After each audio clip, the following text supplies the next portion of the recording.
ओम नमः सिद्धेभ्यः णमो अरिहन्ताडं णमो सिद्धाडं णमो आईरियाडं णमो वज्रायाडं णमो डोए सब साहुडं।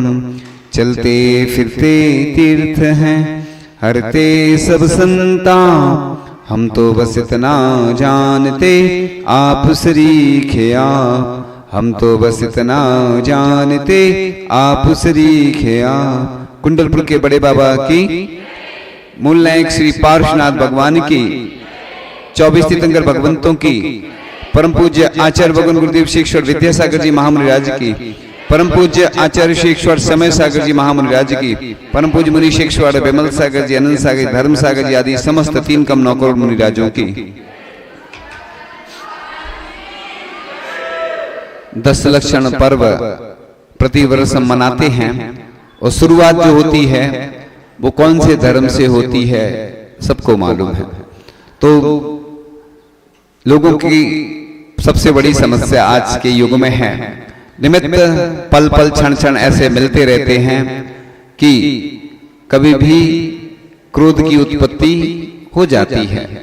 और कई लोग आते हैं कि हमें क्रोध बहुत आता है, क्रोध से बचने का उपाय क्या है।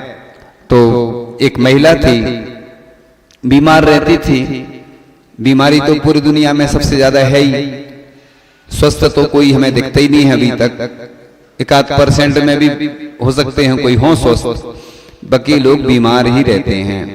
वो भी बीमार थी, परेशान थी, और वह एक साधु के पास जाती है, अन्य साधु के पास, कि मुझे कोई दवाई बता दो, मुझे यह रोग है। तो महिला जब जाती है तो साधु बोलते हैं कि अभी नहीं, 1 सप्ताह बाद आना। 1 सप्ताह बाद वह महिला पहुंच जाती है और अपने जो रोग का इलाज पूछती है तो साधु उसको दवाई दे देते हैं। तो अपन कैसे बचें क्रोध से? सबसे पहले तो अपन को जब तक उसके बारे में ये नहीं मालूम होगा ना कि इससे क्या नुकसान है, क्योंकि डॉक्टर जाते हैं ना, सबसे पहले तुम्हें ये बोलते ये छोड़ो, ये नहीं करना। डॉक्टर बोलता है तो लोग मान जाते हैं, महाराज बोलेंगे तो कोई डरता ही नहीं है, क्योंकि महाराज से उतना डर नहीं लगता लोगों को। लेकिन डॉक्टर अगर बोल दे, क्योंकि जान को खतरा है, जैसे बारिश चल रही है, कई लोग नदी वगैरह देखने जाते हैं, ये ठीक नहीं है, क्योंकि मन हो जाता है फिर नहाने का, और बाढ़ के पानी में कोई घटना घट जाए। कुछ वर्ष पहले घटना घटी थी, उसका हम उल्लेख नहीं करेंगे, है ना, उल्लेख नहीं करेंगे, लेकिन अपन को आकर्षित ऐसी चीजें करती हैं, उन्हीं चीजों से तो अपन को बचना है कि जिससे कि हमारा जीवन अच्छा बने। देखो, धार्मिक क्रियाएं उतनी अच्छी नहीं लगती लोगों को, लेकिन एक भोजन होता है उस पर टूट पड़ते हैं लोग, एक ऐसी कोई दृश्य होते, कोई ऐसी चीजें होती हैं, लोग फोटो लेने के चक्कर में, सेल्फी लेने के चक्कर में लोग नदी में कूद जाते हैं फोटो के चक्कर में, और फिर जीवन ही समाप्त हो जाता है। इसलिए ऐसी चीजों से बचना चाहिए। तो इससे क्या नुकसान होता है? तो प्रत्येक व्यक्ति के मस्तिष्क में 1 अरब सेल्स होते हैं, और एक बार क्रोध करने से 1000 सेल्स नष्ट हो जाते हैं। तो 15 मिनट क्रोध करने में जितनी शक्ति लगती है, उतनी शक्ति से वह 9 घंटे काम कर सकता है। इसलिए 14 घंटे में व्यक्ति भोजन करके जो शक्ति पाता है, वह 24 सेकंड में क्रोध के कारण नष्ट कर देता है। और सुबह से शाम तक व्यक्ति उतना नहीं थकता है जितना क्रोध का 1 घंटे क्रोध करने से थक जाता है। इसलिए अपन को प्रयास ये करना चाहिए कि ऐसे स्थानों से, ऐसे व्यक्ति से बचना चाहिए। क्योंकि अपन बिजनेस करते हैं तो ग्राहक पे गुस्सा आ जाता है, घर में पति का पत्नी के ऊपर, पत्नी का पति के ऊपर, घर में सास बहू का, और भी समाज में पड़ोसी से, रिश्तेदारों से कभी कभार कहासनी हो जाती ना, तो विवाद हो जाते हैं। इसलिए बोलते ना, रोग की जड़ खांसी और लड़ाई की जड़ हंसी, बुंदेलखंड में कहावत है। तो हंसी हंसी में कई बार अपन, इसलिए मजाक उसी से करना थोड़ी बहुत, जिसको थोड़ा सा वो एडजस्ट कर सकता है। ऐसे व्यक्ति से बिल्कुल मजाक नहीं करना। हमने देखा है कई बार मर्डर तक हो जाते हैं और क्या क्या घटनाएं घट जाती, लड़ाई झगड़े हो जाते हैं। इसलिए मजाक एक सीमा तक होना चाहिए, क्योंकि जहां पे मजाक है वो मजाक, वो कई बार गंभीर काम भी होते ना तो लोग उसको मजाक में ले लेते हैं। इसलिए अपन को बचना है, क्योंकि देखो जैन धर्म सबसे कठिन धर्म है लेकिन सबसे सरल है, क्योंकि यहां पर आत्मकल्याण की बात बताई जाती है तो मुनि राजों को भी लिखा है कि सल्लेखना के समय सबसे क्षमा मांग लेना। क्यों कि भैया अब सल्लेखना ले रहे हैं तो शरीर की भी शुद्धि करना, कसाय सल्लेखना भी करना। ग्रंथों में लिखा है आयु क्षीण मरणम, यानी आयु का क्षय ही मृत्यु है। और आयु तो परपल कर रही, मृत्यु तो अभी भी हो रही अपनी, थोड़ी थोड़ी भी आयु, जैसे एक वो रहता है ना घड़ा, उस घड़े में से थोड़ा बूंद बूंद पानी निकलता है और कोई आके डंडा से मार दे तो वो पूरा घड़ा फूट जाता है। ऐसी सुसाइड करता है व्यक्ति, अकाल मरण होता है ना, जो रस्सी से होता है, एक्सीडेंट हो जाए। यानी जो सामान्य से जिस व्यक्ति का मरण होता है उसको छोड़ के सबका अकाल मरण ही, मतलब जो और मरण होते हैं वो अकाल मरण के अंतर्गत आते हैं। ग्रंथ में चल भी रहा है वर्णन। तो इस प्रकार से क्रोध के समय व्यक्ति के जो 1600 कण होते हैं ना वो काले हो जाते हैं और प्रसन्नता से सफेद हो जाते हैं। इसलिए हमारे तीर्थंकरों का ब्लड कैसा होता है, खून कैसा होता है, सफेद होता है। यानी अपने अंदर दो तरह के ब्लड सेल्स होते हैं, एक WBC होते हैं, व्हाइट ब्लड सेल्स, सफेद रक्त कणिकाएं, एक होते हैं RBC, रेड ब्लड सेल्स, यानी लाल रक्त कणिकाएं। तो सफेद और लाल दोनों होते हैं, लेकिन अपने यहाँ खून अपन को लाल दिखता है, तीर्थंकरों का सफेद होता है विशुद्धि के कारण से। तो इस प्रकार से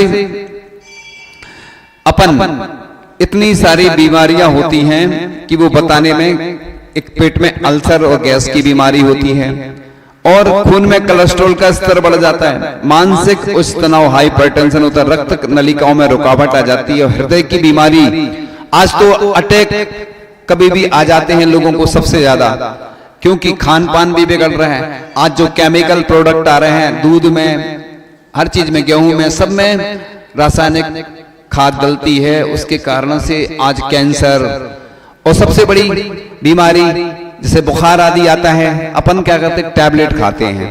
कौन सी? एलोपैथी। वो क्या करती है, रोग को दवा तो देती है आज, लेकिन बाद में बीमारियां बढ़ा देती है। आयुर्वेद क्या करता है, अगर सर्दी खांसी हो रही, वायरल फीवर आता है ना, 3 दिन का रहता है, आचार्य ऋषि बोलते थे निकाल दो इसको, मतलब बुखार आ रहा, सर्दी, अपन क्या है, बेकार है, उसको निकालेंगे नहीं, जमता जाएगा अंदर, और आज तो वो ठीक कर देगा। मेडिसिन का मतलब होता दवाई, दवा मतलब रोग को जो दवा दे, तो वो बीमारी आज तो दवा देती है, तुम्हें बुखार ठीक हो जाएगा, सर्दी, लेकिन बाद में कालांतर में हाँ वो और बड़ी बीमारी पैदा करती है। इसलिए जो प्राणायाम के माध्यम से वो बीमारी निकाली जाती है ना, और दवाई लेना 3 दिन तक, पहले देखो निकलने दो सर्दी को, बुखार को, वायरल फीवर के लक्षण वो आप सब जानते हैं, उसके बारे में हम ज्यादा चर्चा नहीं करेंगे। सिर्फ ये बता रहे हैं कि आयुर्वेदिक दवाई जो रहती है ना, वो क्या, औषधि क्या करती है, रोग को निकालती है, और एलोपैथी क्या करती है, दवा देती है। तो इस प्रकार से क्रोध का आंतों पर भी खराब असर होता है, रोगाणुओं से लड़ने की भी क्षमता कम होती है। क्रोध दर्द को भी बढ़ाता है, सिर दर्द को भी बढ़ाता है, और तर्क शक्ति को समाप्त कर देता है। तो इस प्रकार से कैंसर, हृदय रोग व रक्तचाप आदि जिनको होता है उनको भी जान को खतरा होता है।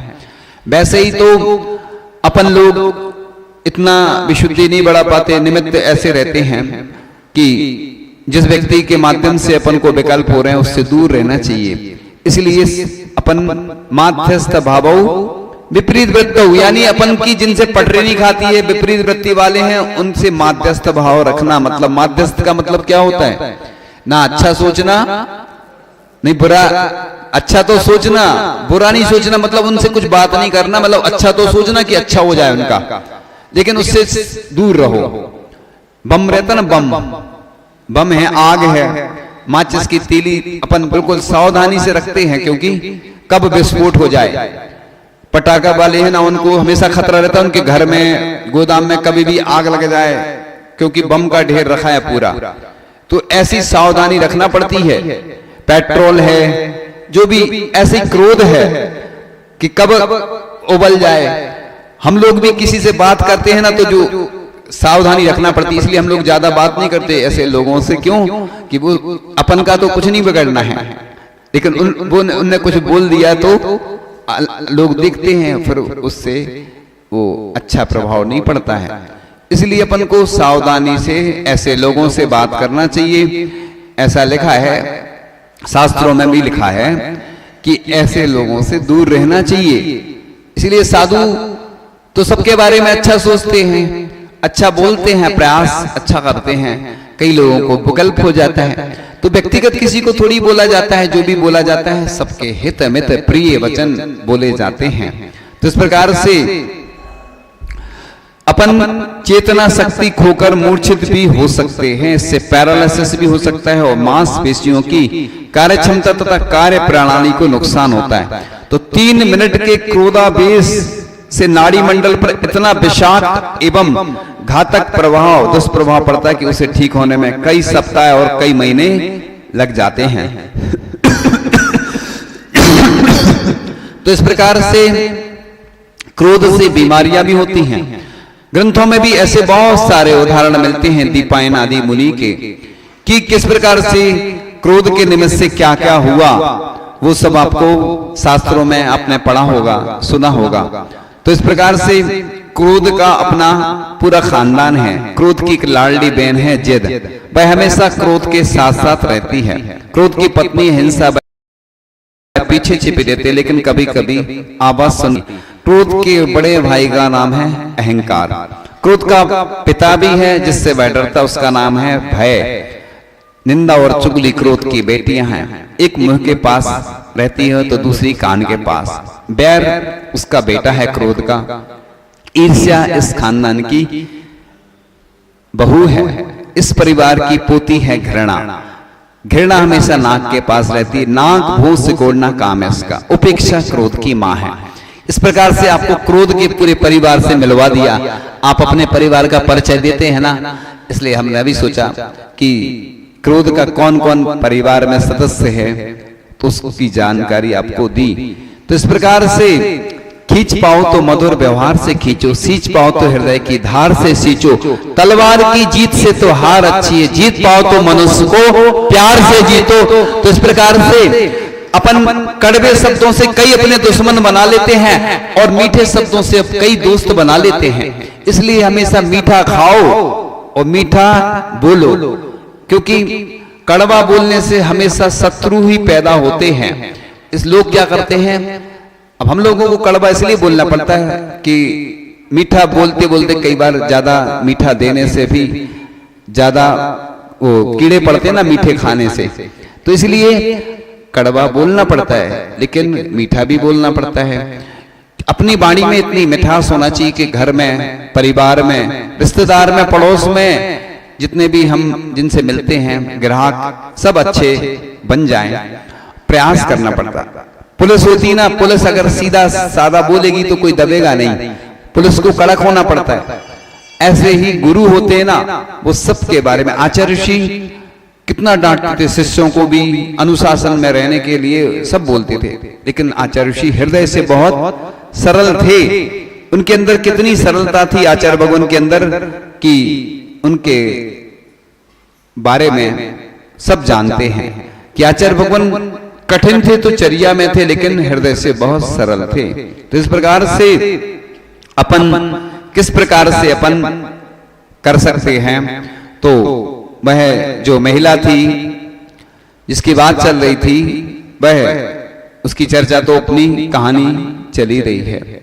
तो सबसे पहले अपन को क्या करना, क्रोध को जीतने का उपाय क्या है, तो क्या है, उत्तम क्षमा। उत्तम क्षमा क्या है, तो कई बार बताया, सब लोगों को मालूम है, नैनो प्रतिक्रमण होता है ना, ओम नमः सबसे क्षमा, सबको क्षमा, सुखी रहे सभी आत्मा, सभी बने परमात्मा। तो ये नैनो प्रतिकरण प्रतिदिन 3 बार तो करना चाहिए। छोटी सी जो लाइन है, इस छोटा सा प्रतिकरण में है, क्योंकि मुनिराज 3 टाइम 3 बार क्षमा मांगते हैं सब जीवों से। और जब चतुर्मास करते हैं, जहां प्रवास ग्रीष्मकालीन शीतकालीन करते हैं, जब जाते हैं तो सबसे क्षमा मांगते हैं। लोग कहते हैं महाराज जी आपने क्या गलती की।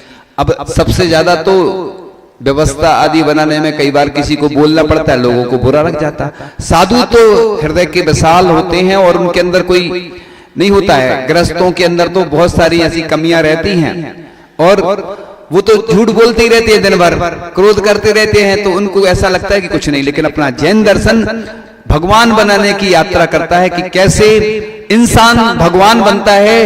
तो जो सल्लेखना धारण करता है तो कम से कम 2-3 भाव में, ज्यादा से ज्यादा 7-8 भाव में निश्चित रूप से मोक्ष की प्राप्ति हो जाती है, जो अच्छे से सल्लेखना करता है। इसलिए कसाय सल्लेखना लिखी है, कसायों को भी शांत करना और शरीर को भी क्रश करना, तो उसको मोक्ष की प्राप्ति हो जाती है 2-3 भाव कम से कम और ज्यादा से ज्यादा 7-8 भाव में।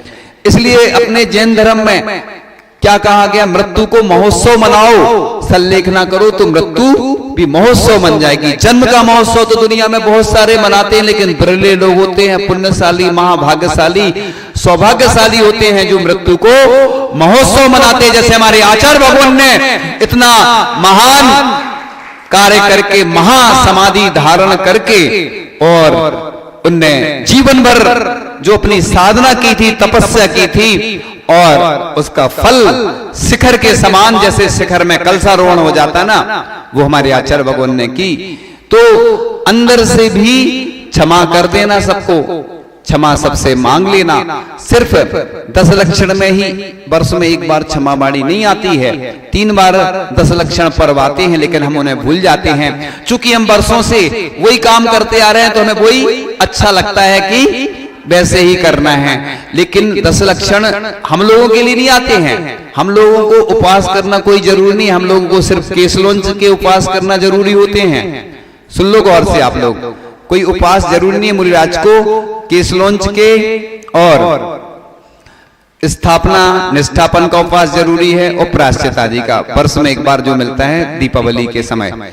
और बाकी उपवास साधना के तौर पे, जैसे आप लोग अपने चारित्र को और उज्जवल बनाते हैं, ग्रस्त लोग, ऐसे मुनिराज भी अपने चारित्र को उज्जवल बनाते हैं और उपवास करके साधना करते हैं।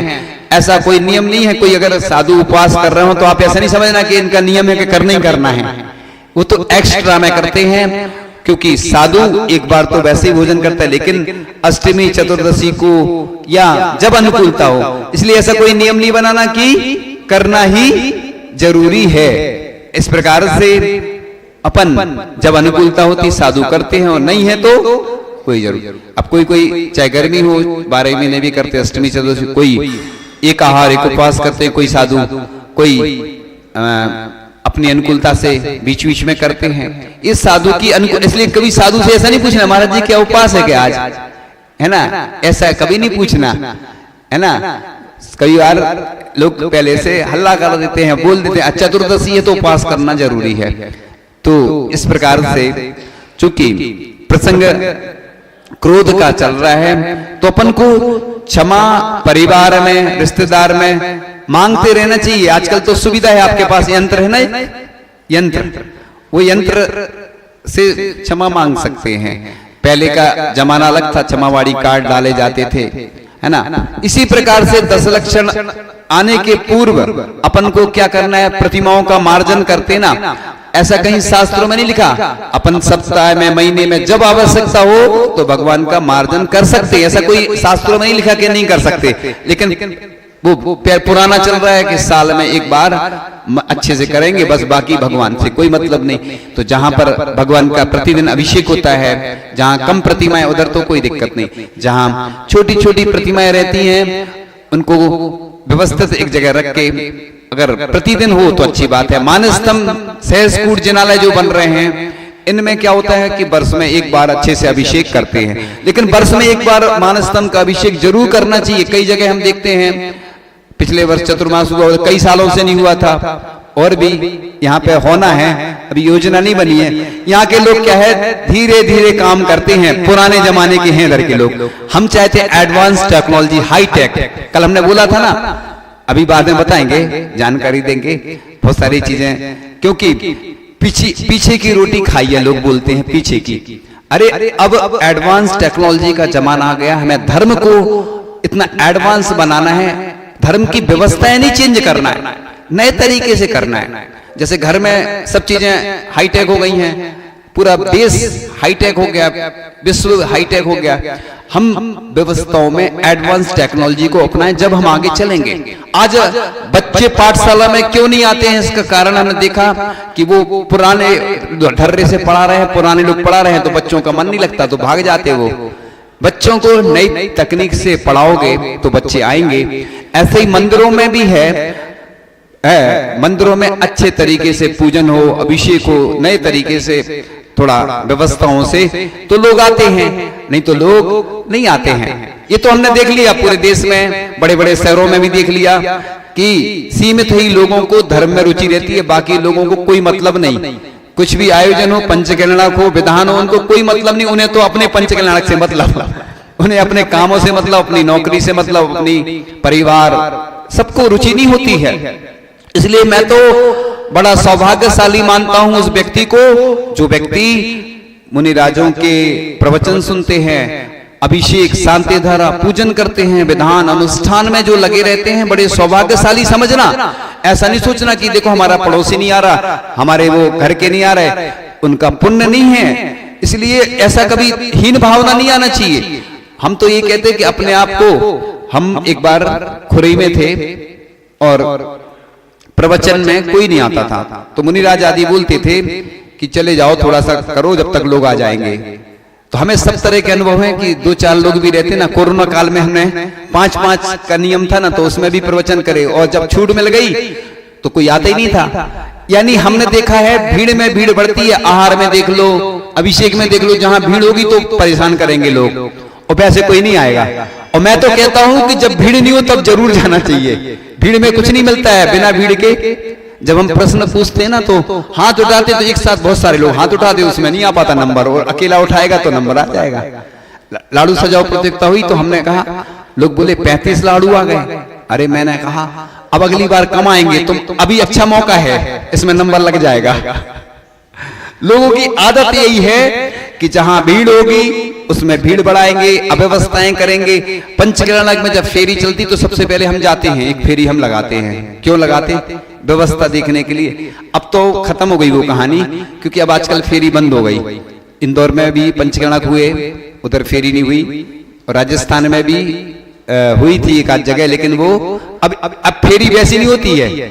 अब तो स्पीड वाली फेरी हो जाती है, क्योंकि लोगों के पास भी समय नहीं है। पहले हम देखते थे जैनेतर लोग आते थे, अजय लोग, और बड़े उत्साह के साथ वो देखते थे।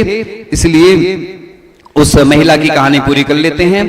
हाँ, तो वह महिला साधु के पास जाती है, साधु दवाई दे देते हैं, उसको फायदा हो जाता है। वो महिला पूछती है कि उस दवाई में क्या था। वो कहते क्या करना, क्योंकि जैसे किसी को सर्दी हो गई, सौंठ खा लो तो नहीं खाएगा। उससे बोलो अमेरिका से टैबलेट आई है, अमेरिका से दवाई आई है, कितने की है? 10,000 रुपए की। आदमी को लगेगा अरे बहुत महंगी, विदेश से आई है। मतलब आजकल लोगों को अपनी देसी चीज पसंद नहीं आएगी, इसलिए कोई को कुछ बताओ ना तो उसको ये नहीं बताना कि इसमें, हम लोगों को तो बता देना, क्योंकि हम लोगों को जानकारी आवश्यक रहती। बाकी दवाई हाँ बहुत अच्छी दवाई है, बस तारीफ करो। आहार में भी है ना, चलाओ, कोई को भोजन कराओ तो अच्छे से, प्रसन्नता के साथ, उत्साह के साथ। उत्साह डाउन नहीं किया करो तुम। हमने देखा है ना, लोगों का उत्साह ऐसा डाउन हो जाता कई बार, लेते नहीं भगवान के प्रति, गुरुओं के प्रति, ऐसे ही करते फॉर्मेलिटी जैसी। कई बार शांति धारा को बुलाने आते लोग, बोलते नहीं है मुंह से, बस खड़े हो जाते बस। अब तुम अपनी ससुराल जाओ या कहीं जाओ, कोई भोजन को नहीं बोले, तुम करोगे क्या? या कहीं भी रिश्तेदार के जाओ, है ना। अब तो ये बफर सिस्टम चलने लगा, सो लोग उठाते हैं, खाते हैं, जूठन भोजन, जूठन बोलते। देखो राजस्थान में पिछले वर्ष चतुर्मास हुआ, उधर 36 गांव में प्री वेडिंग पे रोक लगाई, रात्रि भोजन पे, रात्रि शादी पे। 72 गांव हैं उधर एक साथ, जैन समाज के। तो उसमें कुछ नगर भी हैं, गांव नहीं। गांव तो वो बोलते हैं पुराने जो चलता ना, गांव नहीं, शहर भी हैं उसमें बहुत सारे। तो बहुत बड़ा काम हुआ, वर्ल्ड रिकॉर्ड बन गया कि 36 गांव वालों ने एक साथ, हाँ तो सोचो आप, ऐसा नहीं। अब हमें समझ में आया कि आचार्य भगवान ने हमसे कहा था राजस्थान में रहना। अब हमें समझ में आया उन्होंने एमपी में मना क्यों किया था, क्योंकि इधर कमी है, कुछ है ही नहीं। लेकिन राजस्थान में आचार्य ऋषि की भावना थी। देखो आप, आचार्य ऋषि का अंतिम संकेत हम लोगों को वही मिला था कि राजस्थान में ही रहना है। और अब समझ में आया कि मध्य प्रदेश, लेकिन आना था, वो भी काम जरूरी था। बड़े बाबा के दर्शन हुए, सब मुनि राजों के दर्शन हुए, वो काम भी जरूरी था। अपनी बात पूरी कर लेते हैं। तो बस वो महिला को साधु ने जो दवाई दी थी वो फायदा करके महिला ने पूछा कि वो क्या था उसमें। साधु ने कहा क्या करना। उसने साधु ने पहले से बोल दिया था महिला से कि वो जो दवाई पी जाती है मुंह लगा के बोतल से पी जाती है ना, और कुछ नहीं समझना तुम लोग, बोतल से मतलब वो नहीं। तो उसने कहा उसमें क्या था, दिख तो रहा था व्हाइट सफेद ट्रांसपेरेंट, क्या था। उसने कहा कि क्या करना, नहीं बता दो। तो साधु ने कहा वो कुछ नहीं था, उसमें पानी था। तुम जब बोलती नहीं थी, मौन रह जाती थी, तो बोतल मुंह में लगा लेती थी तो क्रोध शांत हो जाता। इसलिए अपन घर में कोई आता ना, सबसे पहले रिश्तेदार आए, कोई घर के लोग आते तो पानी देते सबसे पहले। क्यों देते, जल है, शांति पड़ जाए, जब ठंडक पड़ जाए, है ना। तो इस प्रकार से उत्तम क्षमा के द्वारा हम सब कुछ कर सकते हैं। अब 10 लक्षण पर्व पर, है ना, यहाँ पर ये शिविर लगना है, सावक गृह साधना संस्कार शिविर। इसमें 13 साल से लेकर 80 साल तक या जो ऊपर के हैं वे सब ले सकते हैं भाग।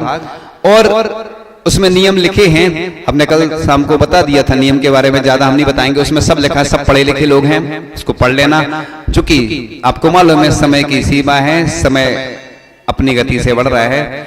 और फॉर्म सब लोग ले जाना, पढ़ के वापस भी कर सकते, सुविधा है।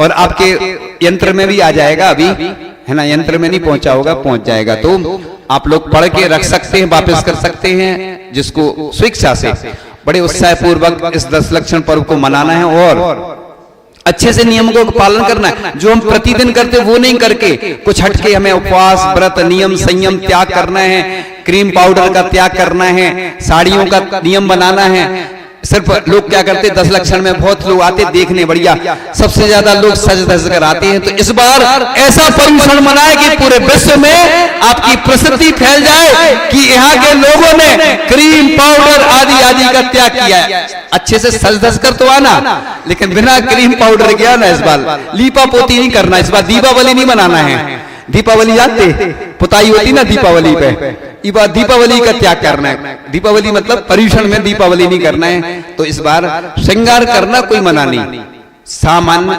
नेचुरल श्रृंगार होना चाहिए। ये चीजें, साड़ियों की सीमा होना चाहिए। और भी जो खराब चीजें हैं, गंदी चीजें हैं, खाने में हो, लगाने में हो, सबका त्याग करना। हमने शॉर्ट एंड स्वीट पूरे देश और दुनिया के लिए मैं बता रहा हूं, पूरे विश्व के लोग जहां जहां भी हमारी बात पहुंचती है, आप लोग अच्छे से 10 लक्षण पर्व मनाना, कुछ हटके करना, कुछ नया करना। और भी हम आपको नियम बताएंगे आगे कि क्या क्या नियम कैसे पालन करना चाहिए। जो बच्चे पढ़ते हैं, जो सर्विस करते हैं बाहर, उनकी भोजन की व्यवस्था अभी से ही आप प्रारंभ कर दें आगे के लिए, जिससे कि 10 दिन वो बेचारे शुद्ध भोजन कर सकें। क्योंकि आज सबसे ज्यादा दिक्कत है भोजन आदि की। इन्हीं भावनाओं के साथ परम पूज्य आचार्य भगवान गुरुदेव श्री ईश्वर विद्यासागर जी महामुनि राज की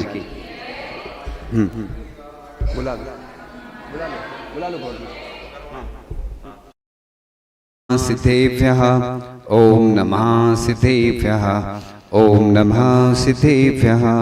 ड़मो अरिहंताड़म ड़मो सिद्धाड़म ड़मो आईरियाड़म ड़मो वज्रायाड़म ड़मो डोए सब साहुड़म। चलते फिरते तीर्थ हैं, हरते सब संता, हम तो बस इतना जानते आप सरीखे आप। हम तो बस इतना जानते आप सरीखे आप। कुंडलपुर के बड़े बाबा की, मूल नायक श्री पार्श्वनाथ भगवान की, 24 तीर्थंकर भगवंतों की, परम पूज्य आचार्य भगवान गुरुदेव श्री ईश्वर विद्यासागर जी महामुनि राज की, परम पूज्य आचार्य श्री ईश्वर समय सागर जी महामुनि राज की, परम पूज्य मुनि श्री ईश्वर विमल सागर जी, अनंत सागर, धर्म सागर जी आदि समस्त 3 कम 9 करोड़ मुनि राजों की।